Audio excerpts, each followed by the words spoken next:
Welcome to my channel Pallavi digital arts. Sumathi Shatakamu. కమలములు నీటబాసిన కమలాప్తుని రశ్మి సోకి కమలిన భంగిన్. తమ తమ నెలవులు దప్పిన తమ మిత్రులు శత్రులోట తథ్యము సుమతి. భావం: కమలములు తమ నివాసమైన నీటిని విడిచిపెట్టిన తరువాత తమ మిత్రుడైన సూర్యుని యొక్క ఎండ తాకుడుకే కమలుచున్నవి. అట్లే మానవులు తమ తమ హద్దులు దాటి ప్రవర్తించిన తమ స్నేహితులే తమకు శత్రువులగుదురు. కరణము గరణము నమ్మిన మరణాంతక మోనుగాని మనలేడు సుమి. కరణము దన సరి కరణము మరి నమ్మక మర్మామేక మనవలే Sumathi.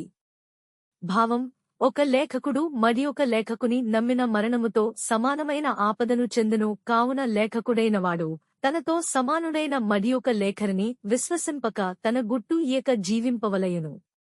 Thank you for watching. Please like, share and subscribe.